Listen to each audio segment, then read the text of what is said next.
Hier zijn we dan. Ja, ik heb hier ontzettend hard naar uitgekeken. Hè. Dit is een land van gigantische tegenstellingen. Van fire and ice, van gletsjers en lava. En van een bijzondere gastronomie en een nog meer bijzonder volkje eigenlijk. Dit is IJsland, een bestemming die al jarenlang op mijn bucketlist stond. Hoe zat dat bij u eigenlijk, schat? Ja, ik hou enorm van de magie die ontstaat wanneer dat de twee polen samenkomen. Zoals dat je zegt, fire and ice. En ondertussen loopt er gewoon een traan langs mijn gezicht. Omdat het hier zo koud is. En je voelt meteen de ruwe natuur, de elementen. Dus dat is waarvoor dat we hier zijn. Inderdaad. Welcome to the land of fire and ice. Welkom in IJsland.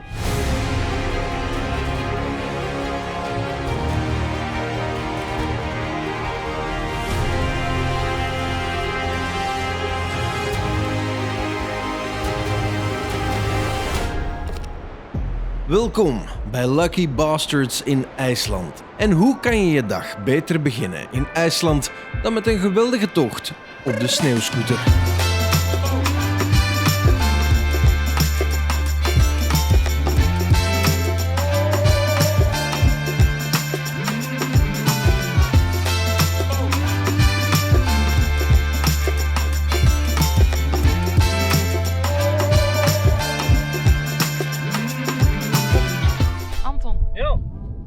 About snowmobiling in Miwa. I love it, I love it.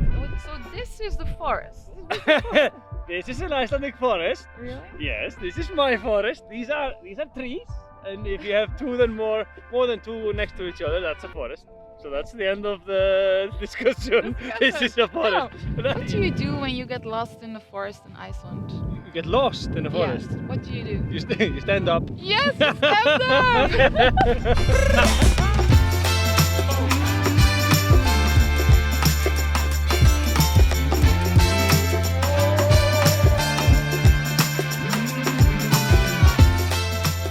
Maar ook met de goede oude paardenkracht kan je het prachtige landschap hier ontdekken. Stefano, where are we right now? At Polarhester. Yeah, a bit more. A little bit more. A little.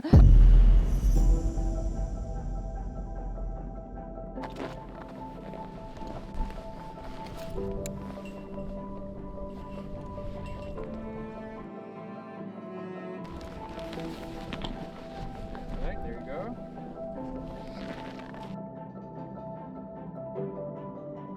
We are on a place called Polarhester, on a horse farm up here north in Iceland.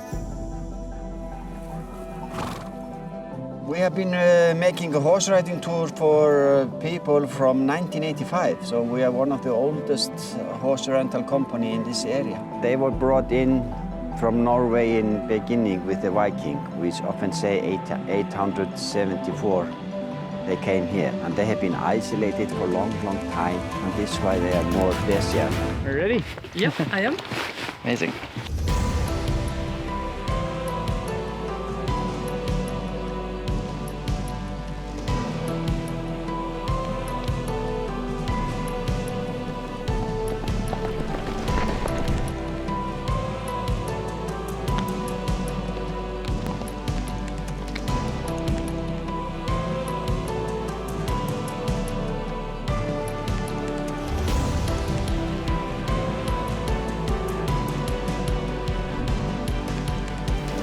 The Icelandic horses, they have special soft gait, are called tölt, and they are really famous for this gait.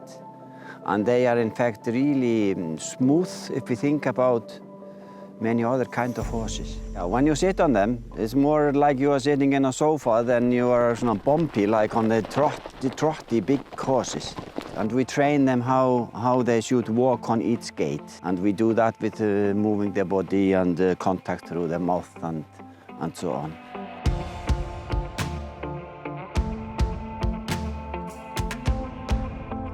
So can you explain a bit more about where the gait comes from? They are natural, in fact. The gait are natural, because if you look around and you see the landscape, I mean, they used to walk in different landscape.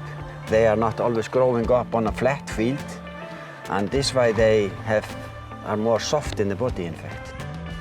Dave told us actually that there is also a competition when they do the trotti whilst holding a glass. Yeah, that's with tölt. Oh, okay. Yeah, because the tölt are the softest gate of it. And you can ride with a full glass of wine or water or whatever, and you should not miss drops out. Wat denkt de schat? Wil je dat eens proberen?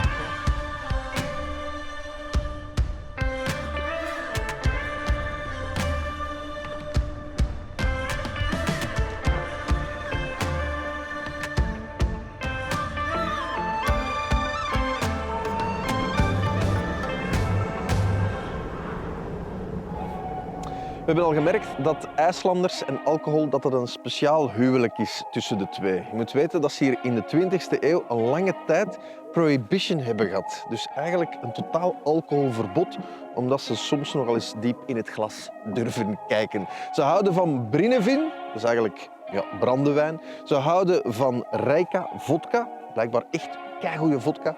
Maar wat ze hier de laatste jaren vooral zien, is de totale explosie van brouwerijen. They love their beer. En ze durven het laten proeven aan 2 Belgen. Ja, maar pas op, dat Vikingenbier kan misschien wel iets anders proeven. Ja. Wist jij dat trouwens een van de eerste Vikingbieren, hoe dat heette? Dat is Vikingpiss. Is dat echt? Nee. Ah, Leon. Echt. Kom maar naar binnen. Dus voilà, ik dacht, ik neem Ben en Sofia een keer mee naar een microbrouwerij. Een vrij nieuw gegeven hier in IJsland van de laatste jaren. Om een keer een paar lokaal gebrouwen biertjes te gaan checken.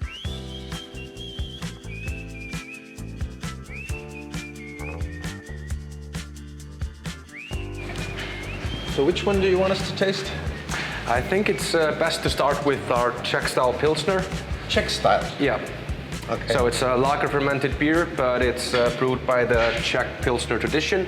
And this one is 5% alcohol and unfiltered, so we're gonna try it straight from the vats. You've done this before? Yeah, a few times. You guys Cheers. have a special pronunciation because it's not just skull, it's skull. Yeah, it's a skull with Skål. A with the dot over it. But for example, in other Scandinavian countries, it would be skål. All right. Yeah. I'll stick to skull. Yeah. You know, where we come from, we say skål. Oh yeah, so it's similar. So similar. basically the same thing. Let's try it. Yep, let's do.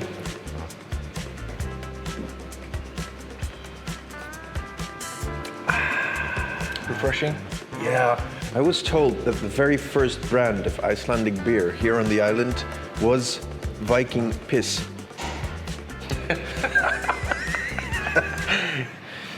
No comment.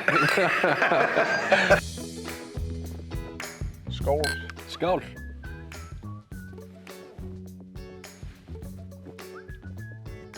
Wow. Drinking beer at minus 13 today, I think. Yep. That is really an experience. Now, who came up with the idea of making a brewery in this spot right here?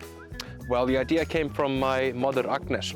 She's basically the entrepreneur of all of our ventures here. But my father, Oliver, he's kind of the reason behind the brewery being opened. For 26 years, he worked as a fisherman on his own boat.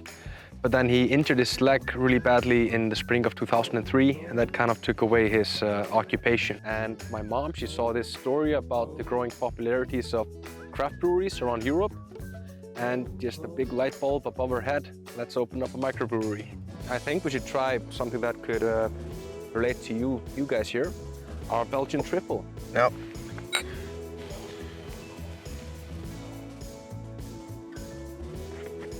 so you travel for 3 hours with a plane. You end up in a place called and you drink a Belgian-style triple from an Icelandic brewer. And this thing just nails it. Might I congratulate you, my friend? Thank you. Because this is an excellent triple. Thank you, thank you.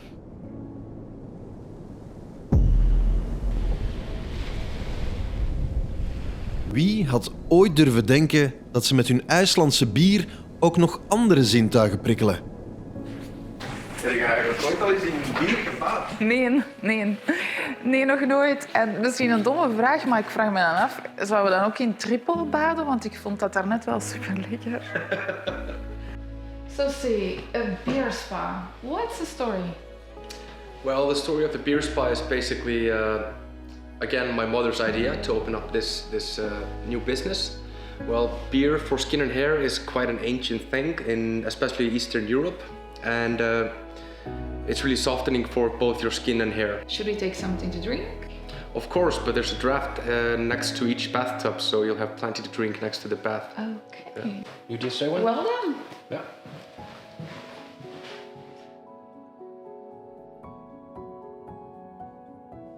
Just to go over what's in the beer bath itself, we have our geothermal water, which is about 38 to 40 degrees Celsius. And then we add our young beer that we make in the brewery. We add our hops, we add our brewer's yeast that we bring here daily. And we also add some bath salt and bath oil made from beer, yeast and hops. And do you need to tell people sometimes not to drink from the water? Because I assume that you can't drink it, of course. Well, yeah, sometimes we have to explain that to people, but then they find out real fast that we have a draft for each customer and each person that's gonna lay in the bath. So I'd recommend drinking from this and not from the bathtub itself.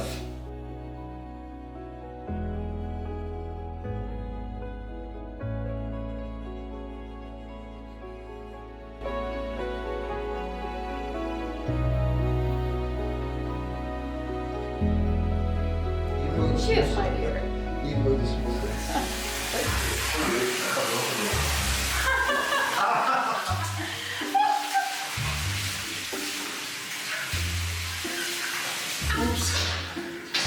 Dat is oké. Dat is maar bier. Oh, la la la la. Biertje, schat. Ja. Skål. School. Skål. Zo.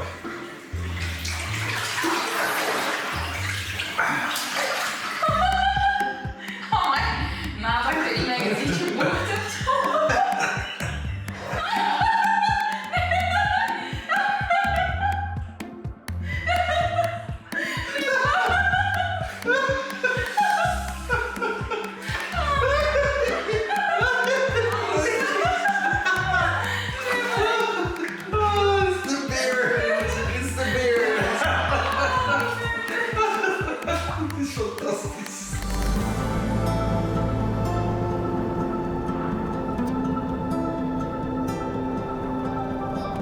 En reken maar dat we ons geamuseerd hebben.